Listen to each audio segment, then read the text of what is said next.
You've brought us some really compelling research on endometriosis, and it's clear you're interested in more than just the physical symptoms. You want to understand how it impacts mental health, right? So let's dive into this aspect of endometriosis that often gets overlooked. Yeah, you're right. It's often framed as a physical condition, but these sources we're diving into today paint a much broader picture. One thing that immediately stood out to me was this statistic from the pasted text source. 50% of women with endometriosis experience anxiety and depression.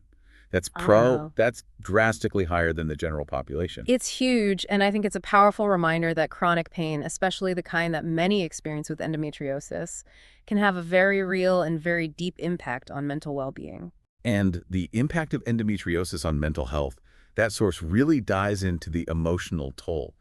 Goes way beyond just, oh, I'm having a tough period. It talks about truly debilitating pain that impacts daily life in a huge way. And that's the thing about chronic pain in general, right?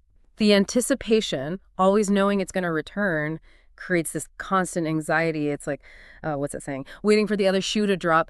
That feeling can be incredibly draining, and it affects everything. Your work, your relationships, seriously, every single facet of your life. Which makes total sense then why the pasted text source stresses routine mental health screenings as part of managing endometriosis. Like, it should be a no-brainer, right? Why wouldn't you regularly check in on your mental health too? It's about time we start treating the whole person.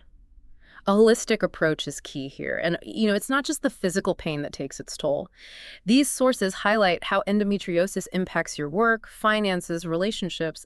It really is a ripple effect. Totally. Even just thinking about the financial burden alone, between medical costs and having to potentially miss work, that adds a whole other level of stress. Absolutely. In fact, the impact source gave this one example of a woman who had to switch jobs multiple times because her employers just weren't accommodating to the very real needs that she had because of her endometriosis. And think about that, this constant upheaval in her career, it impacted her financial security for sure, but it also took a toll on her self-esteem and her mental health. That's heartbreaking. And it really speaks to the need for broader societal understanding around this condition, right? Absolutely. It's not just a bad period. There's still, unfortunately, this misconception out there that it's just a bad period. And that lack of understanding, it can really strain relationships with partners, with family, with employers, with anyone who doesn't truly grasp the full impact of what someone with endometriosis is going through.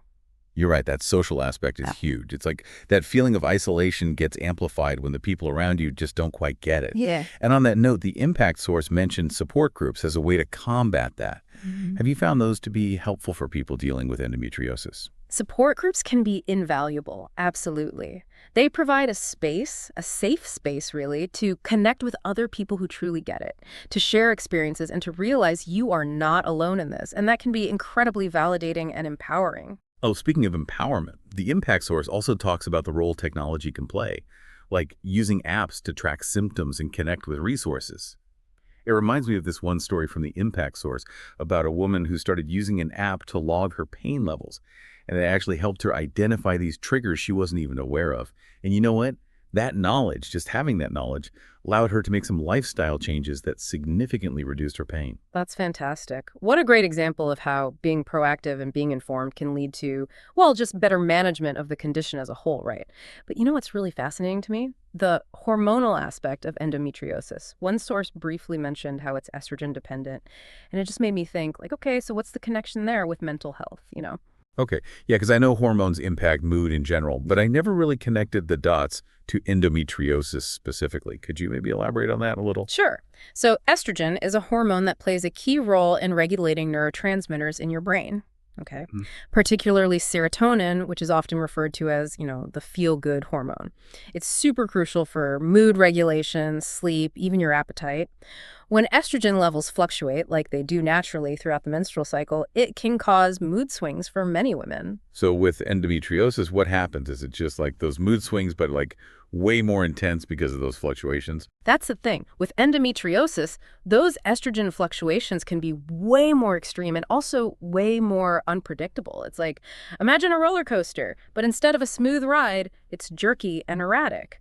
Those unpredictable hormonal shifts just wreak havoc on your mental well-being. Okay, that makes a lot of sense now, given what we talked about earlier with the higher rates of anxiety and depression in women with endometriosis. Exactly. And it's not even just the fluctuations themselves. Research is suggesting that women with endometriosis may also have a different sensitivity to estrogen altogether, meaning their brains and their bodies might react much more strongly to those hormonal changes. It makes you wonder about the treatments for endometriosis, right? Like, could managing those hormone levels play a role in addressing the mental health effects too? That's a really, really important question to consider. And it highlights the need for a multifaceted approach to treatment, one that addresses both the physical and the mental health aspects of this really complex condition. It's like the treatment needs to consider both sides of the coin, the actual Hmm. physical endometriosis and then that invisible impact it has on mental health. Exactly. And that's where really understanding that link between estrogen and mental health becomes so crucial. Because it's not just about, managing those really tough physical symptoms of endometriosis, but it's about treating the whole person. Right, taking that holistic approach we were talking about. Yeah. And the impact source, they also go into coping mechanisms, right? Because even with all the science of the world, the day-to-day of dealing with endometriosis, it's still really tough. Oh, for sure. It can feel like this relentless roller coaster. Finding ways to kind of manage those ups and downs, it's totally essential. And I thought it was interesting that Impact Source, they go beyond, just that generic advice like, oh, practice mindfulness. They actually talk about this one study where women with endometriosis who practiced a very specific type of meditation, focusing on body scan techniques, they experienced a really significant reduction in both their pain levels and their anxiety. Wow, that's amazing. So there's actual research backing that up, that these techniques really can make a difference. That's actually really encouraging to hear, because sometimes, honestly, it just feels like you just have to, like, grin and bear it. Oh, 100%. And that's why having, some tangible tools and strategies, it can be so empowering, right? Because it's not about, pretending the pain doesn't exist or anything. It's more about building up that resilience and developing coping mechanisms that can help you navigate those really rough days. Taking back some of that control. Because it does feel like with chronic pain, especially when it's unpredictable, it can really rob you of that sense of control. Exactly. And what's interesting, it's not even just about feeling better emotionally, although that's obviously huge. These coping mechanisms, they can have a really positive impact on your physical health too. For example, the Impact Source, they mentioned this study. It found that practicing yoga regularly actually helped to reduce inflammation and pelvic pain in women with endometriosis. Oh, wow. Okay. Yeah. So it really is about like this multi-pronged approach, incorporating things like meditation, yoga, or, whatever, helps you manage stress, really, Yeah. and having that work in tandem with, obviously, your regular medical treatments to hopefully, improve your overall well-being. Absolutely. And I always emphasize that it's about empowering yourself, finding those tools, finding those strategies, and then figuring out how to navigate this condition on your own terms. Because what works for one person might not work for someone else. It's a super personal journey, figuring out what resonates with you and what really helps you feel more in control. And ultimately, right, that's what it's all about, feeling better equipped to handle whatever challenges endometriosis throws your way. So it's about regaining that sense of agency. And speaking of challenges, one that really stuck out in the impact source was this whole issue of misdiagnosis or even just delayed diagnosis, which sadly seems to be way too common. Oh, absolutely. This is something that unfortunately often gets overlooked. Endometriosis, it can be so difficult to diagnose, and sadly, so many women suffer for years, sometimes even decades, without getting the answers or the treatment that they desperately need. It reminded me of that story in one of the sources, I think it was the impact one, where this woman, she went to multiple doctors over the course of 10 years, and she was just constantly dismissed as being overly sensitive to period pain before finally receiving that endometriosis diagnosis. Oh, it's heartbreaking, isn't it? And sadly, it's not unique at all. Her story, it's something I hear all the time. This delay in diagnosis, and not only leads to, years of unnecessary suffering, it can have a really, really profound impact on mental health too. Yeah, just imagine that emotional toll, right? Being told for years that your pain is all in your head. It's really no wonder that women with endometriosis are facing these higher rates of anxiety and depression. Exactly. And that's why raising awareness about this condition, especially its varied symptoms, and stressing the importance of early diagnosis is absolutely crucial. Because think about it. The earlier we can properly identify and treat endometriosis, the better the outcomes are going to be, both physically and mentally. It really makes you think, right? Like, if we were better at diagnosing endometriosis, could we potentially be preventing some of those long-term mental health effects that are so often associated with it? Now, that is a very insightful question. And it's one that researchers are, thankfully, starting to explore more in depth. There's definitely a growing body of evidence out there that suggests that early intervention and early support can make a world of difference. Okay, so when we say early intervention, what does that actually look like? Is it just about getting a diagnosis sooner, or is there more to it? It's definitely multifaceted. It has to be. It's about educating healthcare providers to be able to recognize the symptoms of endometriosis much, much earlier than they currently are. It's about giving women the tools and resources they need to be able to advocate for themselves and to feel empowered to seek help if they suspect that something is wrong. And then, just as importantly, it's about providing that comprehensive support. And I mean, not just for those physical symptoms, but for the mental and emotional well-being of every single person living with endometriosis. Because ultimately, it's not just about treating a disease, right? Yeah. It's about caring for the whole person.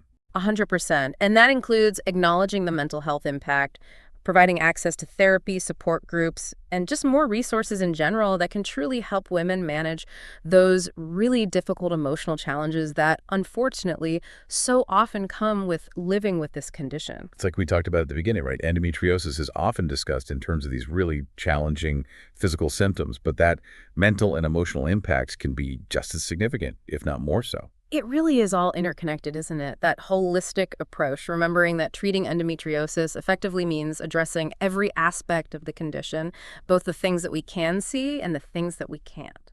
Absolutely. And that also means just acknowledging, the very real struggles that people are facing with getting a diagnosis, with treatment, and just like navigating daily life with this condition. It's not easy. It is definitely not easy. But what I really, really hope listeners take away from this deep dive is a sense of hope. Because honestly, the sources you brought, they highlight so much progress in how we understand endometriosis and in how we understand its impact on mental health. And with increased understanding, hopefully that means better care, better support, and ultimately a better quality of life for those who need it. You're so right. Knowledge is power. And even just knowing that there are things you can do, like whether it's seeking out a support group or incorporating mindfulness techniques into your routine or advocating for yourself more within the healthcare system, those are all really powerful tools. 100%. And never, ever underestimate the power of connecting with others who truly get what you're going through. The impact source, I think they mentioned it, but there are tons of online forums and communities dedicated to endometriosis, and those can be such incredible resources for information, for support, and even just to remind yourself that, hey, you're not alone in this journey. That is so important. Just that feeling of community, that shared experience, honestly, it can make all the difference in the world. Well, I feel like we've really thoroughly explored these sources. And honestly, if I had to boil it down to one major takeaway, it would be that endometriosis is about so much more than just physical pain. It's this really complex interplay of hormones and emotions and societal perceptions. It really is. And it impacts every single aspect of a person's life, their work, their relationships, even just their sense of self. And approaching it with empathy, with understanding, and with a commitment to treating the whole person, not just the disease, is just so, so crucial. I could not agree more. So to our listener, thank you, thank you, thank you for bringing us these really incredible sources. We really appreciate you trusting us to take this deep dive with you into such an important topic. And we really hope this conversation has given you a new perspective, maybe even a sense of empowerment, and definitely some hope for the future. And remember, no matter what, you are not alone. There are resources out there, there are people who understand, and there's a whole community that's ready to support you on your journey. So please, please, please don't ever hesitate to reach out for help if and when you need it.